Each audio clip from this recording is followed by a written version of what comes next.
In this video, I want to spend a few moments talking about the Nikon D5200 Retouch menu. I've had a couple of questions about it.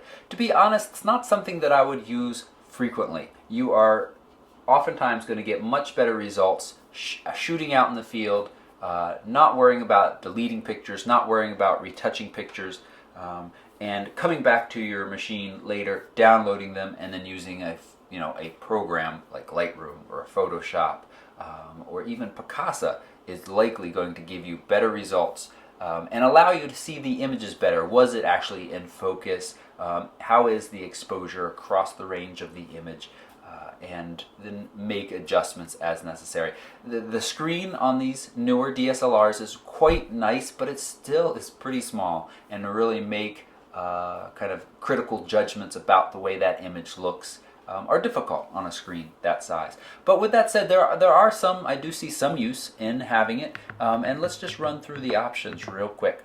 So the retouch menu, it's quite robust. It's pretty impressive, the number of options that you have here. And the processing power that is built into this little camera. So I just selected the first one, which is the D lighting, the dynamic lighting. This is something you can have turned on when you're taking pictures. I don't recommend this either. You should be shooting raw. You're going to get better results again, and bringing in for Lightroom, you're going to have more exposure latitude. But what dynamic lighting tries to do is tries to kind of brighten the scene without blowing out highlights, which is where you get areas that are completely white and basically no detail in them, and also to save your shadows, brighten up your shadows without getting them too noisy.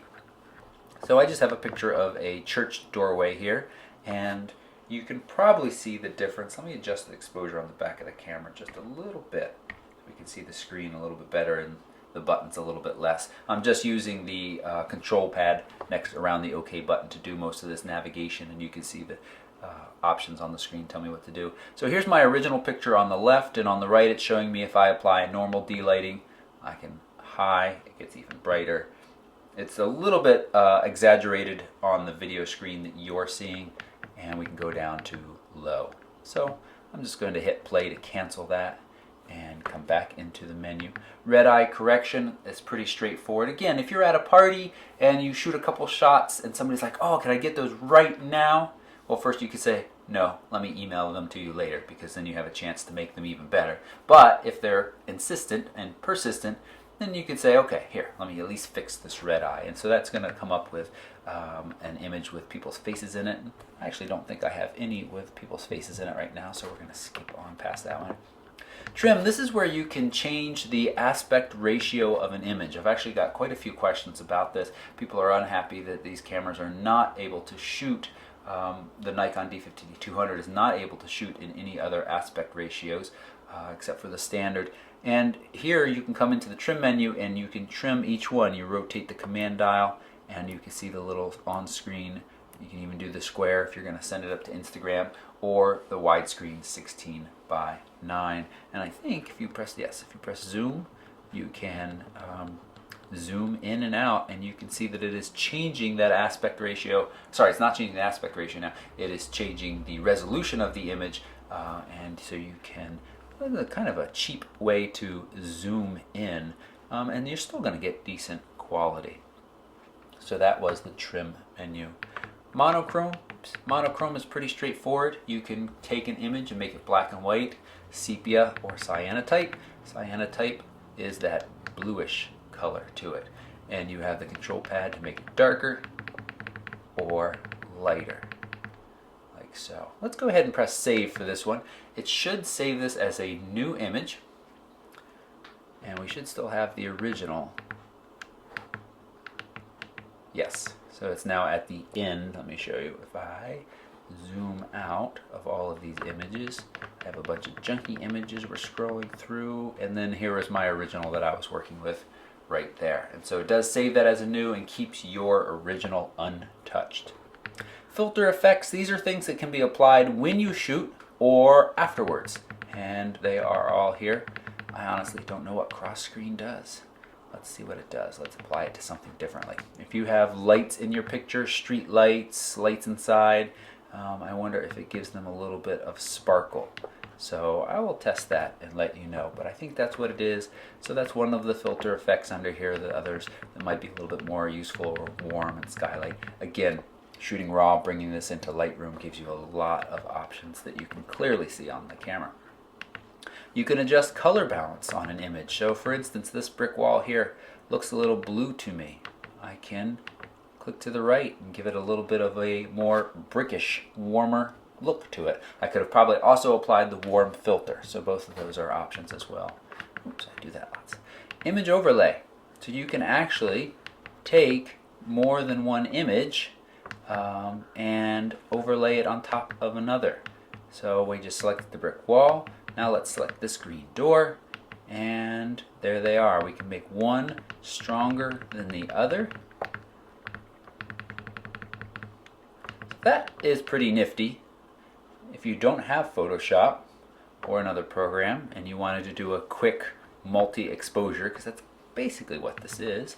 Let's save this now and see if we can get a better preview of it. We could also zoom using the plus sign there. Let's zoom into that. There we go. Sideways door, ghost-like on a brick wall. Again, usefulness, there can be times. Some of you use this camera in a different way than I do, and you may be able to, may want that option. You can process raw files and turn them into JPEGs right in the camera, and that's nice if, again, you're at somebody's house, you want to pass along a few of these files you've shot raw, because that's the best way to shoot, and you go to pass them the files and realize they have no way to read your Nikon D5200 raw files. Now they are going to be able to, you're going to be able to save a JPEG and give them those JPEGs. Resize.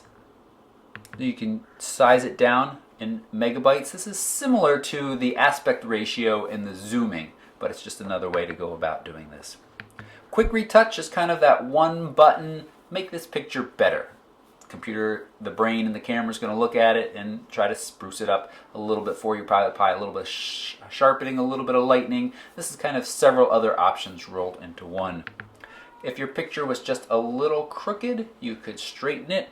If you have a little bit of distortion in the image because you shot with maybe a very wide angle lens, you could change that there. You could apply a fisheye look. Let's do that to the brick again, so we should be able to see that quite well. There we go. Quite distinct. And let's go ahead and save that because that's a wonderful look, a fisheye brick wall. And it does that quite quickly. The processing power of this camera is good. Color outline, color sketch. These are fun little bits that will just take an image and do something like that with it, which is the color outline, color sketch. Let's do it to a shirt this time. And you can see that we can make minor adjustments to that color sketch. Perspective control.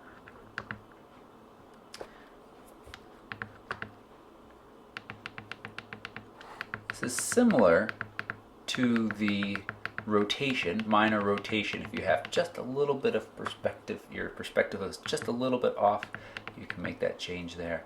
Miniature effect, that again, I remember almost many of these kind of effects that can be applied before you shoot as well. That is a feature of the Nikon D5200. And the miniature effect you can take, it blurs the top and bottom of the screen and kind of tries to make certain scenes, it can make them look very modelish, meaning that those are a little miniature, you're looking at a little train set or something of that sort. You can actually shoot video in that mode as well.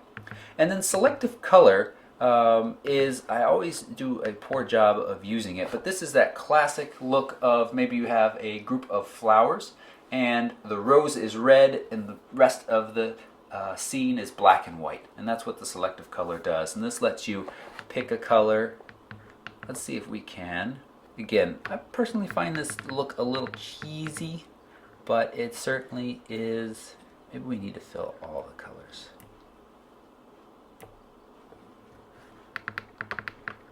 Let's see, I just want this yellow. Now I'm determined. I'm using the command dial to rotate through the different color boxes because you can have more than one color, which is good because sometimes you want more. There we go. Got it to work. So now everything is black and white except for, or grayscale I should say, except for the colors that I picked. In that case, that happens to be the little tag. You can adjust the kind of fuzziness range of the colors by navigating up and down when you're selected each of those blocks. So that was a fairly quick look at the Retouch menu. I hope that was helpful. If you have any questions about the Retouch menu, about Nikon D5200, please leave a comment down below or come on over to the Facebook page. And if you haven't already, please subscribe. I have lots more videos coming, and I'd love to hear from you about some more videos that you would like to see. Thanks for watching.